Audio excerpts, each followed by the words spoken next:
د فس او د پتیري روټۍ اختر ته 2 ورځې پاتې وې او مشرانو امامانو او د شرع عالمانو داسې طریقه لټوله چې عیسی په پټه ونیسي او وی وجني. هغوی وویل چې دا د اختر پر ورځو کې نه وي، هسې نه چې په خلکو کې بلوه جوړه شي. عیسی د شمعون جزامي په کور کې په بیت انیا کې و. کله چې هغه روټۍ ته کېناستو نو یوه ښځه راغله او ډیر قیمتي خالص عطر د مرمرو په عطردان کې راوړل. هغې د عطردان سر مات کو او د هغه په سر عطر واچول. په حاضر مجلس کې ځینې کسانو په غوسه کې وویل چې دا قیمتي عطر ولې ضایع شول، ځکه چې دا عطر خو به په څه د پاسه د 300 دینارو خرڅ شوی وې او پیسې به خوارانو له ورکړې شوې وې. نو هغې ته غوسه وکړه. خو عیسی ورته وفرمایل دا پرېږدئ، تاسو دا ښځه ولې تنګوئ؟ هغې زما ډېر ښه خدمت وکړو، ځکه چې غریبانان خو به تل تاسو سره وي او هر کله چې تاسو غواړئ د هغې مدد کولی شئ، خو زه به در سره تل نه یم. هغې نه چې څه کېدی شول هغه یې وکړل. هغې د خښولو نه وړاندې زما په بدن عطر واچول.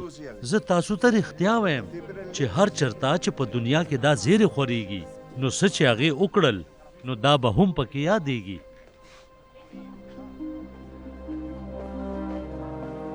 نو بیا یهودا اسکریوتی چې په هغه 12 موریدانو کې یو مشرانو امامانو له لاړو چې د عیسی مخبري وکړي چې هغې د هغه د غرض نه خبر شول.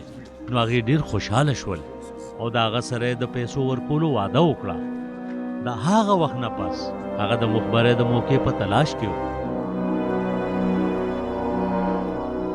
د پتیري روټۍ د اختر په اوله ورځ چې هغې د فسه ګډورې قربانولو د عیسی موریدانو د هغه نه تپوس وکړه چې ستا کوم ځای خوښ دی چې موږ پکې تاله د فسه خوراک تیار کړو.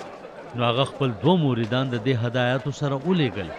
ښار ته لاړ شئ، یو سړی به ووینئ چې د اوبو منګې به وړي، په هغه پسې لاړ شئ او هغه چې کم کور ته ننوځي نو د هغه کور مالک له دا پیغام ورکړئ چې استاذ وایي چې زما او زما د موریدانو دپاره د فسه د خوراک دپاره د میلمستیا کومه کوټه مقرره شوې ده، هغه به تاسو ته یوه لویه تیاره کړې شوې بالخانه وښیي.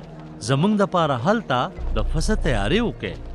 بیا موریدان روان شول او چې ښار ته دننه شول نو هغې هر څه هغه شان وموندل څنګه چې هغه ورته فرمایلي وو. نو هغې د فسه د خوراک تیارې وکړلو